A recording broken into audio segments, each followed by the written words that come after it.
Hope you guys are all doing really good. Just messing around with my homemade fuzz pedal here a little bit today. I was messing with the circuit a little bit yesterday and adjusting some of the bias in it, and sounds pretty sweet right there. I think I'm going to leave it alone and just run with it like it is. It's made from the record player platter. You guys have probably already seen the videos I put up.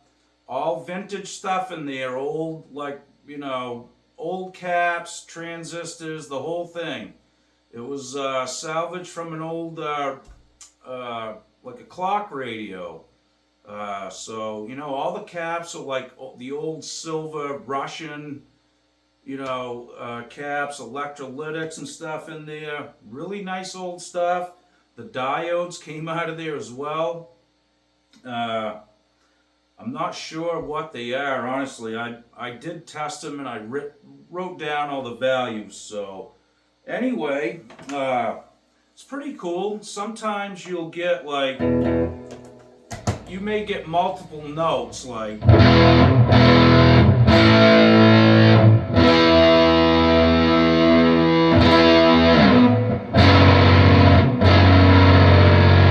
that kind of stuff.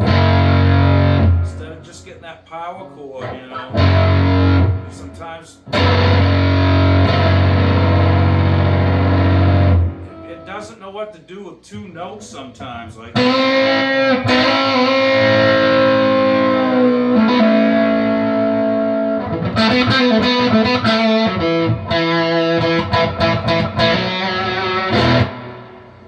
It's kind of almost got the that Tycho Bray or whatever thing. I can almost get that out of it, depending on where I put the bias, But the thing of it is I'd rather have, I use it more like this than I do with the kind of octave thing anyway. And it doesn't really mimic the real thing, but I can start to hear some of that stuff. Up on certain notes, as you get up the fretboard.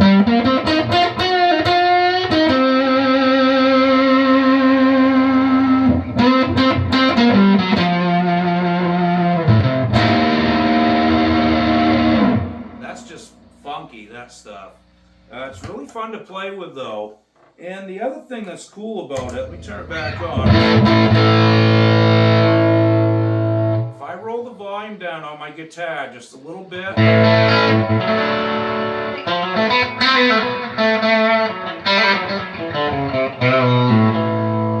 It cleans up really nice. Turn it down a little more.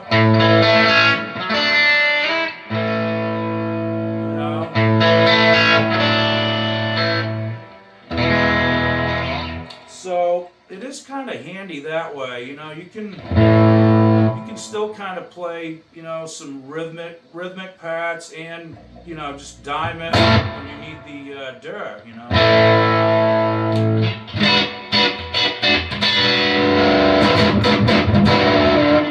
It gets really dirty though, so there is quite a big sweep there of it. You turn it really low, it almost gets kind of trebly, really. Glad about half of it.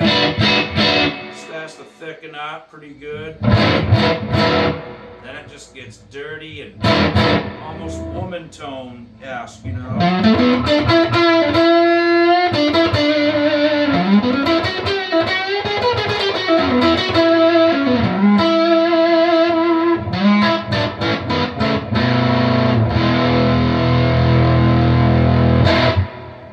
Anyway, it's a lot of fun to mess with. I'm going to dig my other one out here probably later on. I've got two of these all built already, so but I'm going to keep these ones. They just, I don't know, I've kind of taken a shine to them. And after I play this for a while, I haven't had this on my pedal board for a few months, and I've been using I don't know what it is, an EH something glove, I think it's called. I mix it up. I've got some of them, I got the clones, and I've got you know, the run-of-the-mill stuff, the Boss OD1, the DS1, excuse me, the orange one, you know. I do have an OD1 too, not Boss, but anyway, when I take those off after playing those, you know, kind of store-bought versions of overdrive and stuff, and I put this fuzz pedal back on, it's like, I don't know why I don't just leave it out. It's just so much beefier and creamier than the other store-bought ones I have. I just really like it, you know. It's just got a nice whoa. It's just got a nice fat sound to it. And if you put like humbuckers with it, it really does the kind of two-note thing a lot more. The more signal and like neck pickups seem to set it off more that way. Bridge pickups, it's pretty clean and it has a pretty good bite to it usually. That's why I like trying it with a few different guitars. Strats sound really nice with this pedal too. I think the single coils, to me personally, are a better fit for it.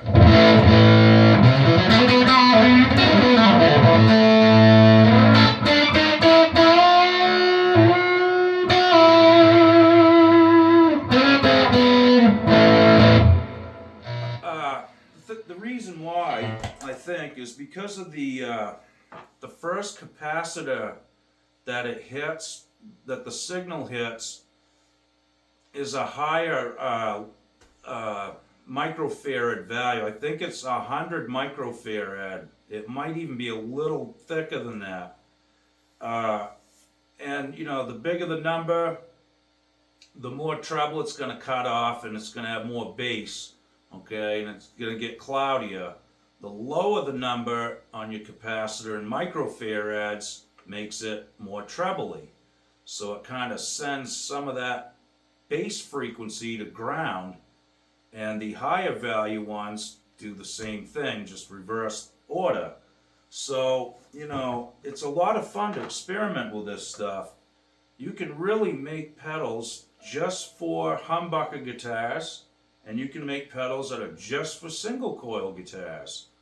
You know, I think there's kind of a broad thing in consumer pedals that we buy. They gotta kind of make them to fit both, you know, guitars ranges as far as pickups, you know, singles, humbuckers, P90s. So I think a lot of it is kind of sculpted around that.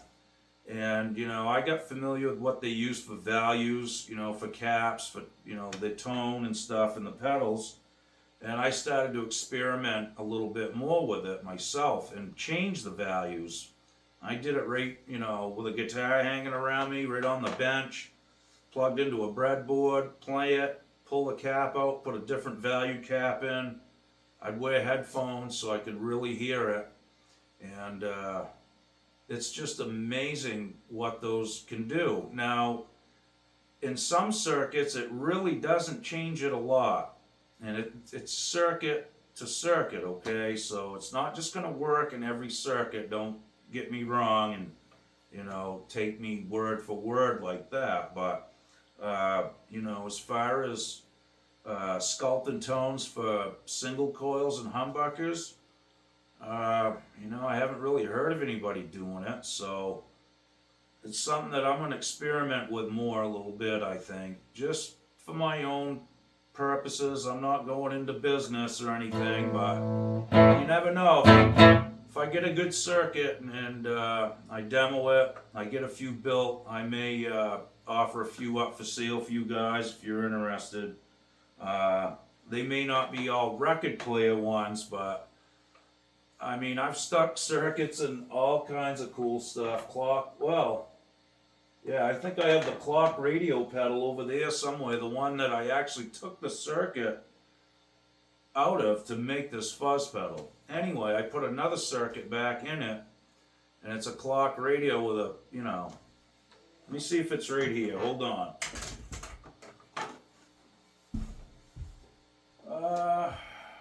What did I do with it?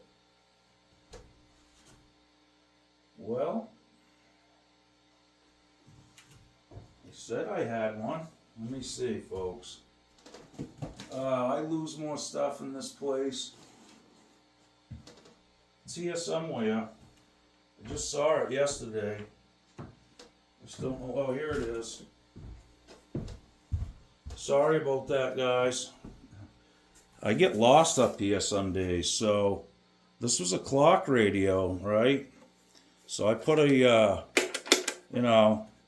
foot switch in it, volume and a tone, and your power jack and your in and out jack. It's got a little LED inside it. When you play it, it lights up and stuff. And that's what clips the circuit and makes it break up. Really fun stuff. I mean, you can just set it on your amp, use it as like a boost, or, sometimes I'll just set it on the amp, dial it up where I like it, and you can, it's real subtle. It doesn't really have any breakup going on, so it's just a nice clean boost, and it does affect the tone a little bit. The caps and that one are a little darker too. Sounds really good with like a jazz guitar, and he said you can just set it on your amp, dial it up, and just leave it on. It's one of those ones. You don't want to turn it off. It's perfect just like that. Just let it go, and you don't need it on the floor or anything. So I really enjoy messing with pedals, and I'm going to get back into experimenting a little bit more with circuits and building a few more. Like I said, it's mostly been just boost pedals and fuzz pedals, a few kind of modern overdrive pedals too, using op amps and stuff like that. But I prefer the point-to-point stuff, honestly. I think less is a lot more sometimes. Like the less stuff you're sending your signal through, the better, a lot of times. So, and that's true even with pedals, You guys know if you run it through 20 pedals, it definitely affects the signal, okay? So the more stuff you put out your guitar signal through, the more it gets kind of messed with. So I look at it the same way with pedals. Like the less stuff it has to go through in that circuit, the cleaner it's going to probably be in the end, It depends on what the pedal is and the circuit, of course, but I try to keep it really simple, and I've had good results doing it. I really have. So I'd like to share some of that with you guys sometime. I know a lot of you guys are older and probably retired and bored. This will give you something to mess around with and have fun. It really is a ball to do it. And, you don't have to mortgage your house to buy a few parts to build a pedal. It's pretty cheap, too. So, anyway, we was just blasting the old Telecaster through her tonight and ripping out some of that Boston music. Those guys are really from Boston, Aerosmith, right? So if you want to hear a real Boston accent, them are the guys. Boston. See, up here we just say Boston. Down there it's Boston. It's totally different. And they say the same about us up here in Maine, too. Like, you guys have the weirdest accent. Weird. There's another one. Weird. It cracks me up. It really does. We live every day of our life like that in New England. Nobody even thinks about the accent, I guess. It's probably the same with you folks in the South or in any other country. It's kind of funny how we all have different speeches and pronunciations, and it's kind of neat. That's good, though. Same with music, if we all spoke the same exact language and pronounced everything the same on instruments, we'd be out of new stuff. It would have been, we'd already used it up. Like, it would have been used up before we got here. So maybe there's something to it. Having an accent makes you speak different on your instrument too, as well. I gotta learn how to say lobster. That's my next practice routine. I'm gonna go over like, you know, surf and turf menus mostly, Maine menus. Okay, guys. Well, enough yakking and blabbing. I thought I'd just share that with you. I'm gonna dig my other one out later and see what it sounds like. I haven't played with that one for a while, so that one may get a little tweaked too. I think this one's gonna stay right there though. I'm good with it, and I can kind of use humbuckers with it too, but I think mostly I'm gonna stay with the single coils with this pedal, and excuse me, I'm just basically using this to jam with and record with, so you know, I might as well tailor it to my exact needs is what I'm thinking. It's not hard to do either, so alright guys, well thanks for checking out my videos, and really appreciate all the support, all the new subscribers. Thanks for checking out the channel, guys. Lately it's been a little rough around the edges here as far as me doing videos, and I know they haven't been, you know, super high entertainment here lately, but I'll explain it someday. But it's just one of them deals, you know. It's not all fun and games and YouTube and playing guitars. There is life involved sometimes too, so we just got to take it one step at a time, and you know, we get through it somehow. Alright guys, well thanks again. We'll see you real soon. You guys be good. Okie doke.